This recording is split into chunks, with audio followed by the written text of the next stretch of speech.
Good afternoon, dear students. Myself Rani, Department of History, Dr. SNS College of Education. நம்ம இப்போ என்ன பார்க்க போறோம் அப்படின்னா ஏற்கனவே செம் செமஸ்டர் 2ல வந்து பாத்தீங்கன்னா சைல்ட் ரைட்ஸ் அண்ட் ப்ரொடெக்ஷன் அந்த டாபிக்ல தான் நம்ம பார்த்துருக்கோம். அதுல பாத்தீங்கன்னா ஃபர்ஸ்ட் டாபிக்கே கான்செப்ட், அதாவது ஹூ இஸ் சைல்ட், குழந்தைகள் என்பவர் யார் அப்படின்னு சொல்லி தான் நம்மளோட கொஸ்டின் மார்க் மாதிரி ஃபர்ஸ்ட் ஒன்னே கேட்டிருக்காங்க.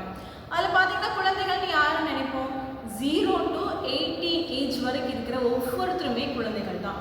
இவங்க எல்லாருமே அந்த குழந்தை தன்மையில தான் இருப்பாங்க. அதாவது ஆண், பெண், ஜாதி, மதம், மொழி, இனம் எந்த விதமான வேறுபாடு இன்றி 0 to 18 இயர்ஸ் எல்லாருமே குழந்தைகள் நம்ம சொல்றோம். இதில் பார்த்தீங்கன்னா குழந்தைகளுடைய முக்கியமான தேவைகள் என்ன இருக்கு, அவங்களுடைய மெயினான ரைட்ஸ் என்ன இருக்கு, என்ன உரிமைகள் இருக்கு, நாம் கொடுக்குறோமா இல்லை கண்டிப்பாக அந்த குழந்தைகளுக்கு தேவையா அப்படின்னு பார்த்தோம்னா கண்டிப்பாக தேவை. அது குழந்தைகள் எடுத்துக்கிட்டோம்னா பெண் குழந்தைகளுக்கு நம்ம ரொம்ப கேர் எடுத்துப்போம். எங்கேயாவது பேரண்ட்ஸ் வெளியே போனோம்னா ஐயோ என் பொண்ணு வீட்டில் இருக்கா, பொண்ணை வீட்டில் விட்டு கூட்டிகிட்டு வருவோம், இல்லையா கையோட கூட்டிகிட்டு வந்துடுவோம். இந்த மாதிரியான ஒரு பாதுகாப்பு இந்த காலகட்டத்தில் குழந்தைகளுக்கு கொடுக்க வேண்டிய ஒரு சூழ்நிலை ஏற்பட்டிருக்கு. ஏன், எதனால அப்படின்ற மாதிரி பார்த்தோம்னா மெயினாக நமக்கு ஒரு 4 பாயிண்ட்ஸ் இருக்குறாங்க. இதில் பார்த்தீங்கன்னா 54 ஆர்டிகல்ஸ் இருக்குது.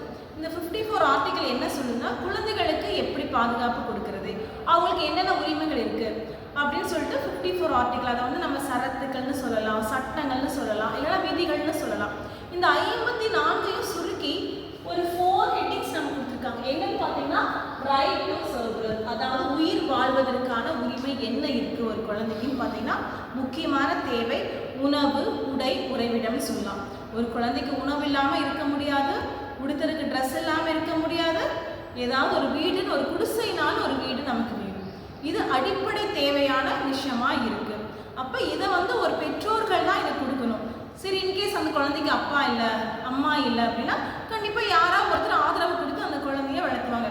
இல்லை 2 பேருமே இல்லை அப்படின் போது தான் ஒரு சமுதாயமோ இல்லை தன்னார்வமோ இல்லை ஒரு ஆசிரமங்களோ பார்க்க வேண்டிய ஒரு சூழ்நிலை இருக்கு.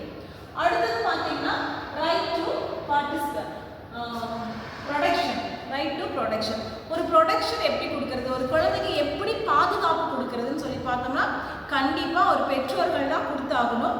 அதுக்கப்புறம் அந்த குழந்தைங்களுக்கு வந்து எந்த விதமான ஒரு கெடுதலும் தீங்கும் நேரிடாதபடி ஒரு பேரண்ட்ஸ் பார்த்துக்கணும். பேரண்ட்ஸ் இல்லை அப்படின்னா கண்டிப்பாக அவங்கள கார்டியனாக இருக்கிறவங்க பார்த்துக்கணும். அவங்கள வந்து ஒதுக்கக்கூடாது, அன்பு செலுத்தணும். ஒரு குழந்தைக்கு என்ன தேவை, முக்கியமான தேவை என்ன, அது எதுக்காக இயக்கத்தில் இருக்குது அப்படின்றது தான் நம்ம பாதுகாப்புன்னு சொல்கிறோம். அந்த குழந்தைக்கு நம்ம ஒரு பாதுகாப்பாக இருக்கணும். போனாங்களா, போய் சேர்ந்தாங்களா. இப்போ நம்ம நார்மலாகவே நம்ம பேரண்ட்ஸ் என்ன பண்ணுவோம், நீ போயிட்டீங்கன்னா எனக்கு ஒரு ஃபோன் பண்ணேன், உங்கள்கிட்ட ஃபோன் இல்லைனா பக்கத்தில் யாரையாவது வாங்கியாவது இன்ஃபார்ம் பண்ண நீ சேர்ந்துட்டேன்னு சொல்லி. ஏன்னா நமக்கு வந்து ஒரு பய உணர்வு இருக்குது, குழந்தை பாதுகாப்பாக இருக்காளா, பத்திரமா தான் இருக்காளா அப்படின்னு சொல்லி நம்ம யோசிக்க வேண்டிய சூழ்நிலைகள் அதிக அளவில் இருக்குது. அதனால நம்ம அந்த குழந்தைங்களுக்கு பாதுகாப்பு கொடுக்கணும். அதே மாதிரி பாலின துன்புறுத்தல் பாதுகாப்பில் பெண் குழந்தைங்க அப்படின்னாலே நம்ம பார்த்துக்கோங்க 3 வயசு 6 வயசு வித்தியாசமே பார்க்கறது இல்லை. இந்த காலகட்டத்தில் பெண் குழந்தைகள் பாலியல் துன்புறுத்தலுக்கு அதிக அளவில் பாதிக்கப்படுறாங்க. ஏன், அதனால தான் நம்ம பாதுகாப்பாக வச்சுக்கணும்னு நினைக்கிறோம். அடுத்தது பார்த்தீங்கன்னா ரைட் டு டெவலப். என்ன, ஒரு குழந்தைக்கு என்னென்ன வளர்ச்சிகள்லாம் ஒரு ஆசிரியராகி நாம கொடுக்கணும்னு சொல்லி பார்த்தோம்னா கண்டிப்பாக ஒரு குழந்தை லேசியாக இருக்கா, இல்லை ரொம்ப கஷ்டப்படுறா, என்னால் முடியாதுன்னு ஃபீல் பண்ணுறா அப்படின் போது அந்த குழந்தைய நம்ம பார்த்து எடுத்து அவளை வந்து நம்ம டெவலப்மெண்ட் பண்ணுறதுக்கான வழிவகைகளை செய்யணும்.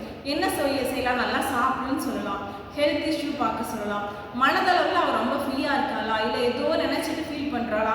ஒரு அப்பா வந்து ஒரு குடிக்காரராக இருக்கலாம், இல்லைனா அப்பா சரியான காசு கொடுக்காம இருக்கலாம், இல்லைனா ஒரு வீட்டில் ஒரு அம்மா சரியில்லாமல் இருக்கலாம். 2 பேருமே சரி இருக்கிற வீட்டில் கண்டிப்பாக அந்த குழந்தையோட பிரெயின் சரி எல்லாமே நல்லா ஹாப்பியாக இருக்கும். ஏதாவது ஒரு விஷயத்தில் பாதிக்கப்பட்டிருந்தா மட்டும்தான் அந்த குழந்தை ரொம்ப சோகமாக இருப்பான். எதனால இப்படி இருக்கா அப்படின்னு யோசிக்கணும். அதுக்கப்புறம் அந்த குழந்தை நல்லா ஹெல்த்தாக இருக்காளா, சாப்பிட்டாளா, இன்னும் அவளை வந்து இம்ப்ரூவ் பண்ணி நம்ம எப்படிலாம் கொண்டு போகலாம். பரவாயில்ல, இதெல்லாம் விட்டுரு, நீ சாதிக்கணும், நீ படிக்கணும், படித்து ஒரு நல்ல வேலைக்கு வரணும் அப்படின்ற ஒரு டெவலப்மெண்ட் வந்து அந்த குழந்தைக்கு நம்ம சொல்லி கொடுத்து அந்த குழந்தைய வந்து ஒரு வளர்ச்சி பாதையில் கொண்டு செல்ல வேண்டியது ஒரு ஆசிரியராகி நம்மளுடைய கடமை. இதுக்கப்புறம் ஃபஸ்ட்டு பேரண்ட்ஸ் தான், பேரண்ட்ஸ்க்கு அப்புறம் ஒரு டீச்சர்ஸ் தான் இதை வந்து கண்டிப்பாக கைட் பண்ணணும். நெக்ஸ்ட் பார்த்தீங்கன்னா ரைட் டு பார்ட்டிசிபேட். பார்ட்டிசிபேஷன், அதாவது பங்கேற்கும் உரிமை என்ன இருக்குன்னு சொல்லி பார்க்கணும். பங்கேற்கும் உரிமைன்னு பார்த்தோம்னா அந்த ஒரு குழந்தைங்களை வந்து காம்படிஷனில் சேர சொல்லலாம், இல்லை பிளேயிங்கில் சேர சொல்லலாம். இந்த விளையாட்டில் விளையாண்டுக்கு கண்டிப்பாக நீ வின் பண்ணுவ, ஒரு மோட்டிவேஷன் ஒரு குழந்தைக்கு நம்ம கொடுத்தோம் அப்படின்னா கண்டிப்பாக நமக்கு அந்த குழந்தைக்காக இல்லாட்டும் நமக்காகவாவது அந்த கேமில் கலந்து வின் பண்ணுவான். அப்போ நம்ம என்றைக்குமே ஒரு மோட்டிவேட்டராக இருக்கணும் அப்படின்றதான் இந்த 4 பாயிண்ட்ஸ்மே நமக்கு உணர்த்துது. புரிஞ்சுச்சானா? இப்போ சைல்ட் ரைட்ஸ் அண்ட் ப்ரொடக்ஷனில் நம்ம மெயினான கான்செப்ட் பார்த்துருக்கோம். இதில் மெயினாக எனக்கு 4 பாயிண்ட்ஸ் இருக்குது. மற்றது நம்ம நெக்ஸ்ட் கிளாஸில் பார்க்கலாம். Thank you tears.